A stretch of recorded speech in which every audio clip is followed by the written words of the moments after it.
Olá a todas e a todos. Hoje, na nossa videoaula, teremos como pergunta orientadora compreender como a pirâmide de Maslow explica a motivação nas organizações. Nós vimos na videoaula anterior o que eram os fatores higiênicos, né? Hoje, basicamente, iremos explorar o que são os fatores motivacionais, né? E, claro, entender os fatores motivacionais perpassa por esse exemplo das pirâmides de Maslow e que estão relacionados, consequentemente, com a motivação nas organizações. Então a gente quer saber o seguinte, como que essa pirâmide, como que as motivações, essa pirâmide explica a motivação no ambiente de trabalho, né? Antes de adentrarmos nesse caso em particular, da pirâmide de Maslow, eu trouxe uma matéria que perpassará nossa reflexão aqui. Como vocês sabem, a Amazon é uma das empresas mais valiosas do mundo hoje. Agora, nesse período de pandemia, suas ações expandiram substancialmente. Jeff Bezos é o homem mais rico do mundo, mas tem um fenômeno interessante na Amazon, né? Que é a discussão do modelo de gestão de pessoas da empresa mais valiosa do mundo hoje, né? Visto muitas vezes como um ambiente estimulante, mas por outros visto como um ambiente tóxico. O que tem a Amazon que faz com que ela tenha esse caráter dual?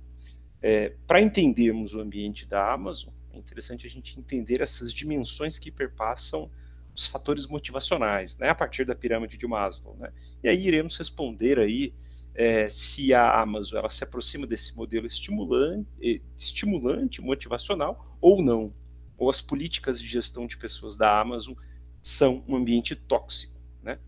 Bem, vamos na fonte, primeiramente. Para pensarmos a teoria dos fatores motivacionais, a gente tem que ir nessa clássica obra aí de Abraham Maslow, né, Motivação e Personalidade, que esse psicólogo americano desenvolveu também sobre influências de Alto Maio, que nós vimos na videoaula anterior, o pensamento de Asberg, né? Agora o pensamento de Maslow, todos aí foram contemporâneos das ideias de Alto Maio, da escola dos experimentos de Hawthorne, de duas videoaulas anteriores, que está gravada. Abraham Maslow desenvolveu a sua pesquisa a partir de alguns experimentos em comunidades americanas no período de 1946. O que ele queria saber nessas comunidades, né, em guetos, né? Ele queria saber o seguinte: será que o que motiva as pessoas são as mesmas questões ou a motivação é um processo singular? Será que existe uma hierarquia de fatores que motivam as pessoas? Será que a gente pode pensar nessa hierarquia como um processo contínuo ou eles são subjetivos? Então, esse foi o esforço do pensamento de Maslow, e a partir dos experimentos de Maslow, ele observou que, olha, há uma hierarquia de necessidades, né? Que essa hierarquia de necessidades ela será contemplada a partir de uma pirâmide. Essa hierarquia representa o quê? Aquilo que motiva as pessoas constantemente, né? Para compreendermos essa hierarquia, é importante definirmos o que é motivação, né? Essa imagem aí do indivíduo carregando uma pedra, né? Caberia até uma comparação com o exemplo clássico do mito de Sísifo, né? Que ele a função dele na vida, né, ou a sua condenação era levar uma pedra para o topo da montanha, mesmo sabendo que quando ele chegasse no final da montanha, essa pedra iria rolar e ele teria que voltar e levá-la novamente a um processo de ado infinito, né? Vocês podem perguntar qual o sentido desse mito, né? Filosófico grego, né? Para alguns é o próprio sentido da vida, né? Que às vezes a gente faz as coisas como a roda de uma bicicleta que roda, roda, roda e muitas vezes não sai do mesmo lugar, né? Ela continua nesse mesmo processo circular. A bicicleta sim, mas a roda continua no mesmo lugar. Enfim, há várias interpretações metafísicas ou não sobre esse caso na filosofia, mas no nosso caso aqui motivacional, o que faz com que Sífilo acorde todo dia e leve essa pedra, sabendo que no outro dia ele terá que fazer a mesma coisa, né? O que faz com que a nossa vida tenha sentido, né? Se a gente fizer esse paralelo com o mito de Sísifo, a gente pode dizer que são os fatores que estabelecemos enquanto motivações, né?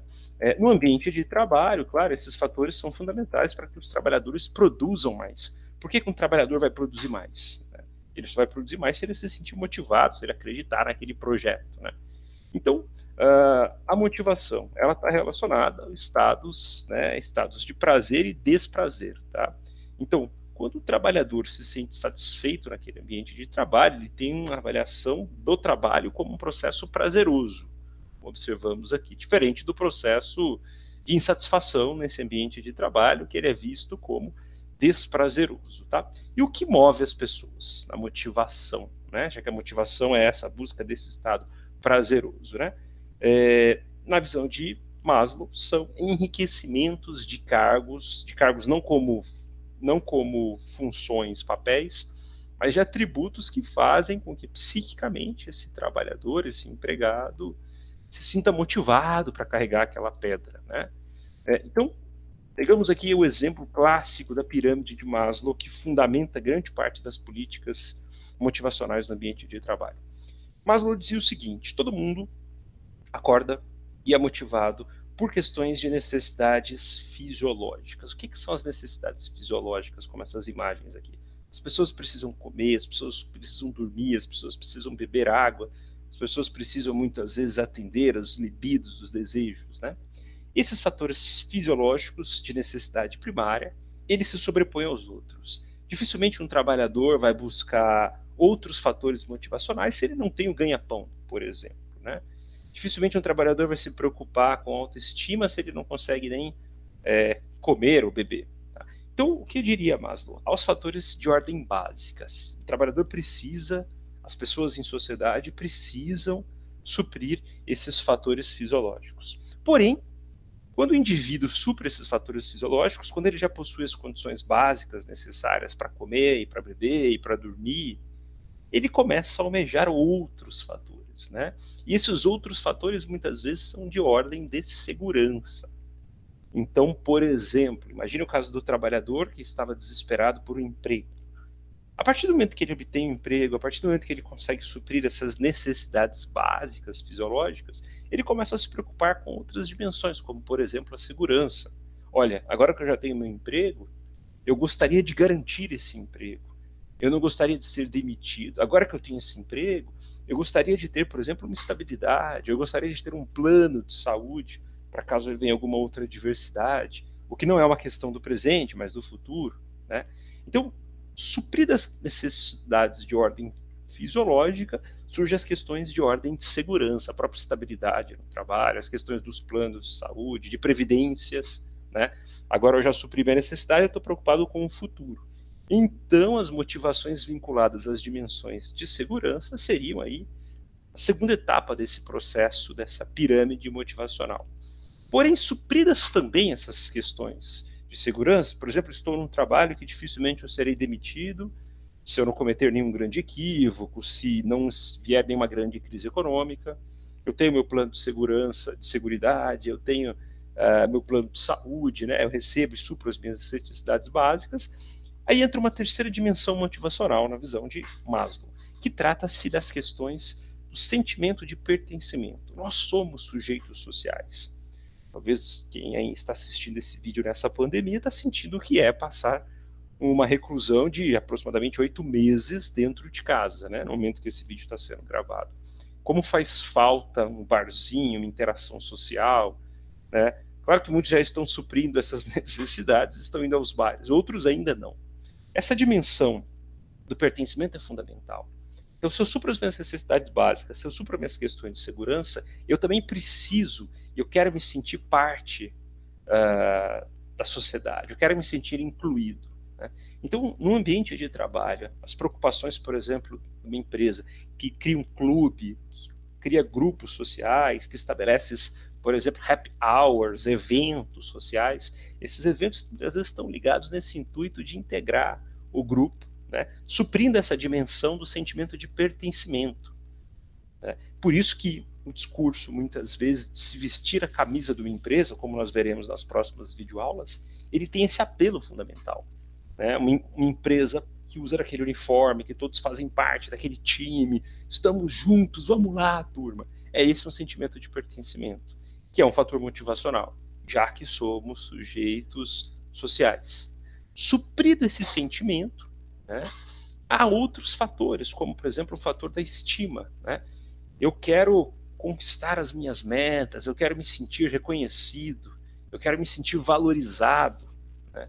ambiente de trabalho. Essa dimensão da estima, de se sentir reconhecido, se sentir valorizado, trata-se, por exemplo, aquele exemplo que a gente observa, vocês vão num fast food, vocês observam na parede do fast food, funcionário do mês, que na maioria das vezes é aquele que não faltou, né? Ele simplesmente não faltou, né? Tem redes de fast food que adotam esse tipo de política. Se você cumpre a jornada de 22 dias semanais sem faltar, você é o funcionário do mês, o que já pode indicar como que esse ambiente de trabalho é um tanto quanto precarizado, né? Mas enfim, a questão da estima, ela cumpre esse papel. O funcionário se sentir reconhecido. Eu preciso me sentir reconhecido, eu quero me sentir valorizado, né? E por último entra a questão da autorrealização, que aí eu traço as minhas metas, eu quero conquistar as minhas metas, os meus sonhos, os meus objetivos, né? Um exemplo da autorrealização, o altruísmo, o trabalho voluntário, ser reconhecido ou alcançar as minhas metas, eu quero fazer uma trilha, eu quero nas minhas férias experimentar o Everest, enfim, essas questões de autorrealização. Eu quero escrever um livro, eu quero escrever poesias, eu quero compor músicas.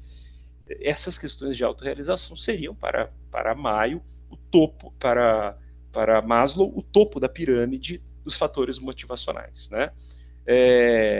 E aí ele vai dizer o seguinte, tem alguns fatos interessantes aqui. Na visão dele, essa ordem ela só ocorre se suprir as necessidades anteriores. Então eu tenho que seguir uma pirâmide, né? Para poder passar para a segunda etapa. E as ameaças podem causar frustrações e comprometer esse processo. Por isso que um setor de gestão de pessoas ele tem que estar preocupado com as questões de ordem básicas, com as questões de segurança e suprir dessas questões as dimensões de pertencimento, de estima, de autorrealização, né? Então ele acredita que há uma relação linear nesse processo. Cruzando essas dimensões motivacionais com os fatores higiênicos das últimas videoaulas, onde entram esses dois? Vejamos essa pirâmide aqui. Os fatores higiênicos, eles poderiam, nessa concepção, estar relacionado a essas duas, três primeiras dimensões, ou seja, o que seriam fatores higiênicos? Seriam necessidades fisiológicas, seguranças e sociais. Esses fatores, na maioria das vezes, eles são condicionantes para a manutenção da produtividade.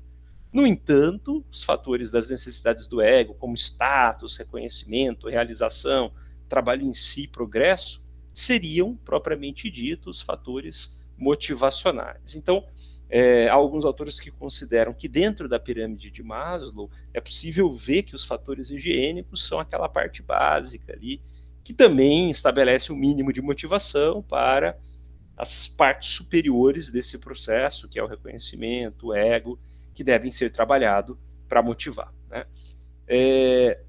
Alguns fatos interessantes, né? Será mesmo que, apesar desses fatores higiênicos terem revolucionado o campo da gestão de pessoas e muitas empresas adotarem esse tipo de estratégia hoje, né? Como nós vimos nas videoaulas anteriores, essas empresas modernas que estão sempre preocupadas com o trabalhador e tudo, algumas limitações substanciais nessa pirâmide de Maslow, né?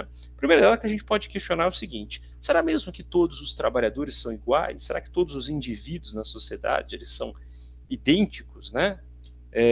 Será que os desejos são os mesmos? Será que a gente consegue enquadrá-los todos nessa pirâmide? Essa é uma primeira questão a se pensar. Uma segunda questão é o seguinte: será que a gente precisa seguir necessariamente essa ordem? Uma dimensão da pirâmide motivacional tem que ser suprida para que a gente possa alcançar um outro nível? Então vamos pegar um exemplo aqui, né? Um trabalhador que quer ser reconhecido. Ele pode muitas vezes abrir mão ou prejudicar as dimensões fisiológicas, como dormir menos, comer menos, né? Se alimentar mal, beber pouco, para alcançar essa meta, né? Ele pode abrir mão das questões de segurança para ter reconhecimento. Então, não necessariamente esse processo ele é rígido. Eu posso dar saltos nessas dimensões motivacionais, né? Merece ainda o seguinte, né? Como vocês viram nos experimentos de Hawthorne, os próprios experimentos da pirâmide de Maslow, eles passam a ser bastante questionados. Maslow não se apoiou em estudos empíricos sistematizados, em testes de validades que pudessem corroborar que todos se movem dessa forma, né? Além do que, grande parte do pensamento de Maslow se constituiu num modelo de um homem industrial, de um contexto ocidental, americano, europeu. Né? Então ele não considera os fatores motivacionais de outras realidades, de outras organizações. E lembrando, o grande recorte dele, ainda que ele tente generalizar isso enquanto sociedade, está voltado para esse contexto de uma economia capitalista, né? Que esses fatores de ego, de vaidade, de competição, ainda que talvez possa ser o nome da natureza humana, uma construção ou nato da natureza humana, são mais latentes. Né? E, por exemplo, se nós fôssemos talvez atualizar a pirâmide de Maslow hoje, a gente poderia dizer que onde entraria o Wi-Fi, a bateria, a gasolina de um carro, né? Já que somos uma sociedade em que um celular muitas vezes é mais importante do que uma refeição. Né? Então, esses fatores motivacionais eles são muito mais complexos do que a gente pode deduzir nessa simples dinâmica das pirâmides aí, né? Merece ainda trazer uma própria reflexão dessas políticas de gestão de pessoas para o ambiente de trabalho enquanto uma questão psíquica mesmo, né? Esse é um livro do Vincent Gallejat, um francês, que ele vai discutir a gestão como uma doença social. O que ele fala? Ele fala o seguinte, olha, todos esses discursos de motivação, essas ideias do trabalhador feliz e tudo mais, né? E que ele motivado, ele pode crescer, ele pode realizar o sonho dele na empresa, com um mentor ou com um coaching, que dentro da empresa vai traçar suas metas. Olha, isso é muito bonito, né? Só que a gente tem que tomar cuidado que muitas vezes essas metas, ainda que elas tenham a ilusão de serem construídas pelos próprios indivíduos, elas são impostas pelas organizações. Então são metas que não são muitas vezes condizentes com aquele desejo, aquela realidade do trabalhador, né? E muitas vezes elas são repletas de dimensões de contradições. Então você estabelece esse conjunto de fatores motivacionais e vai suprindo eles, e numa crise a empresa te demite e pouco importa com esses próprios fatores motivacionais, já que você se torna um objeto ou simplesmente um recurso que não é necessário para a organização em um determinado contexto, né? Merece ainda, então, agora a gente pode trazer uma ponte com a dimensão da Amazon, né? Por que a Amazon ela é vista como uma empresa muitas vezes estimulante ou muitas vezes tóxica? Porque o modelo de gestão de pessoas, para motivar os funcionários, ele adota de um conjunto de técnicas, tanto quanto emblemáticos. Então, por exemplo, um funcionário da Amazon, que é chamado de um Amazonian, né? Veja que interessante a etimologia do nome com a ideia de um pertencimento. Agora eu faço parte de uma comunidade, agora eu sou um Amazonian, né? Agora eu tenho um próprio nome, um próprio adjetivo, né? Ou um substantivo. Esse é um ponto interessante, que os próprios trabalhadores, quando eles entram na organização, o que eles têm que fazer? Eles têm que abrir mão daqueles hábitos ditos podres anteriores, e ele deve seguir o quê? 14 regras básicas, chamadas de leadership princípios, né? Que envolve o quê? Inovar, contratar, pensar e entregar resultados, né? Pois bem, e como é que funciona isso muitas vezes? O trabalhador entra nesse processo, né? Quando ele bate a meta, ou quando ele atinge as metas dentro da organização, ele recebe avaliações e ganha os certificados, né? Ou seja, ele é reconhecido, aquela meta de estima, né? Eu sou peculiar, eu sou diferenciado. Nas reuniões do ambiente de trabalho, esse trabalhador ele é estimulado ao quê? A destruir a ideia do outro, né? E apresenta que o outro ilustre uma crítica contundente a esse processo para destruir a ideia, né? Por quê? Para mostrar que o meu ponto de vista é sólido e que eu tenho capacidade de aguentar pressão, né? E aí, por exemplo, nessa lógica, você pode receber um e-mail de madrugada, não responder e ser questionado. Pô, por que você não respondeu antes esse e-mail, né? O que você estava fazendo, né?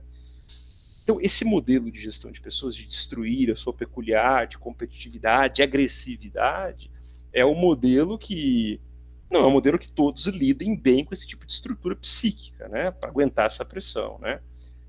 E aí tem vários relatos de funcionários, de pessoas que consideravam esse tipo de atitude até como uma estrutura de assédio moral, né? Difícil de lidar, já que a concepção da motivação adotada pela empresa, ela não é singular, ela é singular para aqueles Amazonian que compartilham dessa cultura, que conseguem numa reunião destruir a ideia do outro tranquilamente, né? E aí a gente pode dizer o seguinte, né? A partir da nossa questão, como que a pirâmide de Maslow ela explica os fatores motivacionais? A gente pode dizer o seguinte, ela explica os fatores motivacionais a partir de um conjunto de estratégias e técnicas que visam compreender o que faz com que o trabalhador seja motivado. Então, por exemplo, peguei a imagem desse livro, né? Seja feliz, saudável e rico. Conheça a conspiração para manter as pessoas infelizes, doentes e pobres, né? E descubra para não ser uma delas. Ou seja, esse livro mostra uma panaceia de como ser feliz, saudável e rico, suprir todas as dimensões da estrutura psíquica do indivíduo, né? Por outro lado, a gente pode questionar, claro, que, pensando fora desse discurso, que as organizações adotam políticas que são tanto quanto que podem causar doenças, né, no ambiente de trabalho, já que se estabelece o desejo como uma dimensão infinita, que você pode realizar todos esses desejos, desde que você seja produtivo e cumpra as metas das organizações. Porém, no sistema excludente, como nós vemos nas videoaulas anteriores, são poucos os que chegarão lá, e muitas vezes, para se chegar lá, não são simplesmente fatores de ordem técnicas que justifiquem, há fatores políticos, há fatores subjetivos, né, da própria questão da inteligência emocional, há fatores de capital cultural, econômico, social, que são cruciais nesse tipo de processo, e que ilustram muitas vezes ambientes de trabalhos que são psiquicamente insalubres, né? Já que aguentar esse tipo de cultura não é para todos, né? Há que se ter a cultura, há que se ter a estrutura psíquica para aguentar esse tipo de função aí, se é que é possível pensar nesse tipo de estrutura psíquica. Bem, pessoal, por hoje é isso aí, grande abraço a todas e a todos.